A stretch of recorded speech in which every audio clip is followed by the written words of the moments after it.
السلام علیکم ورحمۃ اللہ وبرکاتہ۔ امید ہے کہ آپ تمام خیریت و عافیت سے ہوں گے، اور میری یہی دعا ہے کہ اللہ تبارک و تعالیٰ آپ کو اپنے گھروں میں خوش و خرم رکھے، شاد و آباد رکھے، آپ کی ہر دعا، ہر تمنا، ہر التجا کو شرف باریابی عطا فرمائے۔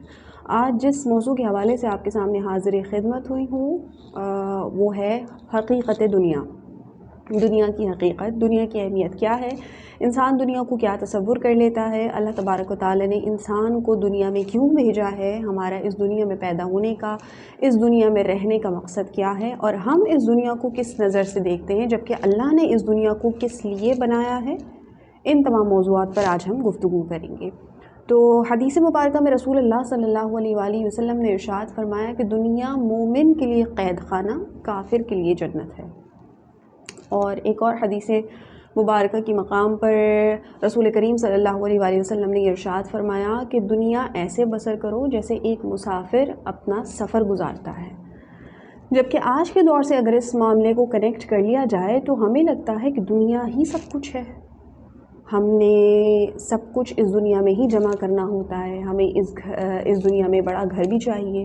اچھی گاڑی بھی چاہیے، ہمیں اس دنیا میں عزت بھی چاہیے، شہرت بھی چاہیے، کامیابی بھی چاہیے، گویا کہ ہم نے اسی دنیا کو جنت سمجھ لیا ہے، جبکہ جنت تو اگلے جہاں میں جانا ہے۔ جنت تو اس دنیا سے نکل کر جب ہم اگلے جہاں جائیں گے تو وہاں جنت کے باب ہم پر واہ ہوں گے، لیکن ہم سمجھتے ہیں کہ دنیا کو ہی جنت بنا لو، اور یہ شاید کبھی ختم نہیں ہونی۔ بہت ہی افسوس ہوتا ہے آج ہم معاشرتی اعتبار سے اس پستی کا شکار ہیں، ہمارے ایمان اتنے کمزور ہو چکے ہیں کہ اگر آج کے دور میں ہم کسی جنازے میں بھی شامل ہوتے ہیں، کسی کی میت پر بھی جاتے ہیں، کسی کی وفات پر بھی جاتے ہیں، تو وہاں پر بھی جا کر ہمیں اپنی آخرت کا خوف نہیں ہوتا، بلکہ ہم یہ تصور کر رہے ہوتے ہیں، یہ سمجھ رہے ہوتے ہیں کہ جو مرا ہے شاید بس اسی نے مرنا تھا، ہم نے تو مرنا نہیں ہے۔ اور یہی حقیقت دنیا ہے عزیزان من۔ آج آپ کسی کے جنازے میں شامل ہیں، کل لوگ آپ کے جنازے میں شامل ہوں گے۔ یہ اجل تو آنی ہے اور سب کو آنی ہے، تو پھر ہم کس وجہ سے بڑی بڑی عمارتیں بناتے ہیں، بڑے بڑے خزانے جمع کرتے ہیں، سب کچھ جمع پونجی ہم یہی رکھ لیتے ہیں، اور جب زندگی کا آخری وقت آتا ہے ہمیں اندازہ ہو جاتا ہے کہ اب ہمیں اللہ تبارک و تعالیٰ کی بارگاہ کی طرف لوٹنا ہے، اس کو منہ دکھانا ہے، اس کو چہرہ دکھانا ہے، اپنے تمام نامہ اعمال اس کی بارگاہ میں پیش کرنے ہیں۔ اس وقت ہمیں ریئلائز ہوتا ہے کہ ہم نے دنیا تو تمام بدکاریوں میں، بدفعلیوں میں، دنیا سے محبت کرنے میں اپنی تمام عمر گزار دی، ہم نے تو کچھ بھی حاصل نہیں کیا۔ اس حوالے سے مولانا روم کا ایک واقعہ، مجھے ایک حکایت جو ہے وہ آپ کے ذہن میں آ رہا ہے، جو آپ کی سماعتوں کی نظر کرتی ہوں، کہ ایک شخص کو جو کہ کوئلے کی کان میں کام کیا کرتا تھا، اس کو ایک بہت خوبصورت پتھر گویا ہیرا اسے ملا، اور وہ گیا جوہری کے پاس وہ ہیرا لے کر۔ تو جوہری نے جب اس ہیرے کو دیکھا تو ظاہر ہے جوہری تھا، قدر و قیمت جانتا تھا، تو لہٰذا اس نے کہا کہ میں جتنا بھی میرا کاروبار ہے، اگر میں سب کچھ بھی تمہارے حوالے کر دوں تو اس ہیرے کی قیمت ادا نہیں کر سکتا، لہٰذا تم بادشاہ وقت کے پاس چلے جاؤ، شاید وہ تم سے یہ ہیرا خرید لیں اور اس کی قیمت ادا کر دیں۔ تو جب وہ شخص بادشاہ وقت کے پاس جاتا ہے اور ان کی بارگاہ میں ان کے سامنے وہ ہیرا پیش کرتا ہے تو بادشاہ وقت کو وہ ہیرا بہت پسند آتا ہے، لیکن جب بادشاہ اپنے لوگوں سے مشورہ کرتا ہے کہ میں ہیرا خریدنا چاہتا ہوں تو اس کی کیا قیمت ہوگی، تو لوگ جب حساب کتاب لگاتے ہیں تو بتاتے ہیں کہ حضور اگر آپ نے خرید لیا ہیرا تو جو کچھ بھی آپ کی سلطنت میں ہے سب پوری سلطنت آپ کو بیچنی پڑ جائے گی، اتنا قیمتی ہے یہ ہیرا۔ اس شخص کو جب اس بات کا اندازہ ہوتا ہے کہ اس کے پاس بہت قیمتی پتھر ہے، بہت قیمتی ہیرا ہے، تو وہ بھی کہتا ہے کہ میں نہیں بیچوں گا۔ اب بادشاہ ہوتا ہے، بادشاہ کو کہہ لیجئے کہ اس ہیرے پر دل آ جاتا ہے، تو بادشاہ کہتا ہے کچھ بھی کرو اس شخص کو مناؤ، مجھے یہ ہیرا چاہیے۔ لہٰذا لوگ اس کی بڑی منت سماجت کرتے ہیں کہ آپ یہ ہیرا دے دیجئے، تو کہتا ہے نہیں میں نہیں دینا چاہتا، تو لوگ کہتے ہیں آپ کو جو بھی چاہیے آپ لے لیجئے، لیکن بادشاہ سلامت کہہ رہے ہیں کہ ہیرا مجھے دے دیجئے۔ تو پھر شرط یہ رکھی جاتی ہے کہ آپ ایک کام کیجئے، صبح طلوع آفتاب ہوتے کے ساتھ ہی محل میں آ جائیے اور غروب آفتاب تک آپ محل میں رہیے،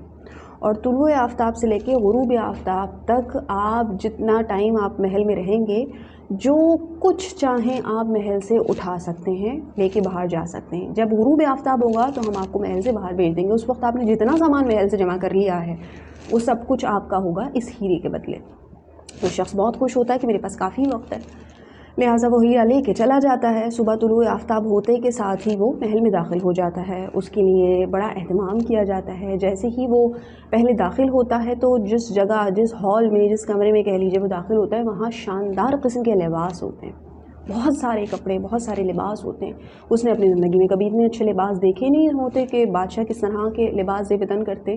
تو لہٰذا وہ ایک ایک لباس کو پہنتا ہے، دیکھتا ہے، کسی کی کام کو دیکھ رہا ہوتا ہے، کسی کے رنگ کو دیکھ رہا ہوتا ہے، کسی کی سلائی دیکھ رہا ہوتا ہے. کافی وقت وہ وہیں گزار دیتا ہے. کچھ لباس ٹرائی بھی کرتا ہے، دیکھتا ہے، اور اس کے بعد کہتا ہے کہ ابھی تو دن شروع ہوا ہے، لہٰذا اگر میں لباس 2-3 تبدیل کر کے اپنے آپ کو دیکھتا بھی رہوں آئینے میں تو کوئی خاص میرا وقت ضائع نہیں ہوگا. لہٰذا اس کو ان لباسوں میں سے ایک لباس پسند آ جاتا ہے. وہ لے کے جب وہ آگے بڑھتا ہے تو دیکھتا ہے انواع و اقسام کے کھانے لگے ہوئے ہیں اور اس کی خدمت میں کنیزیں موجود ہیں، غلام موجود ہیں، بہت بہترین کھانے، بہت خوش ذائقہ کھانے، اور بڑی اچھی خوشبو آ رہی ہوتی ہے کھانوں میں سے. تو لہٰذا وہ سوچتا ہے کہ ابھی تو کافی وقت پڑا ہے، طلوع آفتاب ہوئے اب تو 1-2 گھنٹے ہی ہوئے، لہٰذا کچھ کھا لیتا ہوں. جو اس کا دل چاہتا ہے پیٹ بھر کر، خوب سیر ہو کر وہ کھانا کھاتا ہے. کھانا کھانے کے بعد جب اگلے ہال میں، اگلے برآمدے میں کہہ لیجیے، محل کے اگلے حصے میں جاتا ہے تو وہاں انتہائی خوبصورت بادشاہ کا بستر لگا ہوتا ہے اور وہاں پہ کنیزیں پنکھا چل رہی ہوتی ہیں. اور چونکہ یہ کھا بھی چکا ہوتا ہے لہٰذا اب اس کو کھانے کی وہ غنودگی چڑھ رہی ہوتی ہے اور صبح کا اٹھا ہوتا ہے. تو کہتا ہے اگر میں تھوڑی دیر سو بھی گیا تو کون سا وقت چلا جائے گا، ابھی اٹھ کے دوبارہ میں دیکھتا ہوں محل میں اور کیا کیا ہے، اور میں لے کے وہاں سے مغرب تک کا وقت ہے میرے پاس، غروب آفتاب تک کا میں لے جاؤں گا. تھوڑی دیر کے لیے بستر پر لیٹتا ہے. اتنا نرم بستر، اتنا ملائم بستر، اتنا شاندار بستر اس نے تو کبھی اپنی زندگی میں دیکھا ہی نہیں ہوتا. لہٰذا لیٹتا ہے، اس کی آنکھ لگ جاتی ہے، اور جب سو کر اٹھتا ہے تو اٹھا نہیں جاتا، تو غروب آفتاب ہو چکا ہوتا ہے اور لوگ اس کو اٹھانے کے لیے آتے ہیں اور لوگ کہتے ہیں کہ شرط کے مطابق آپ نے غروب آفتاب تک محل میں رہنا تھا، لہٰذا اب آپ کا وقت تمام ہوا، ہیرا دے دیجیے اور تشریف لے جائیے. تو وہ کہتا ہے یہ کیا بات ہوئی، ابھی تو میں نے کچھ لیا ہی نہیں، صرف ایک لباس پہنا ہے، تھوڑا کھانا کھایا ہے، میں نے تو محل میں سے کچھ بھی نہیں لیا، میں ایسے کیسے ہیرا دے سکتا ہوں.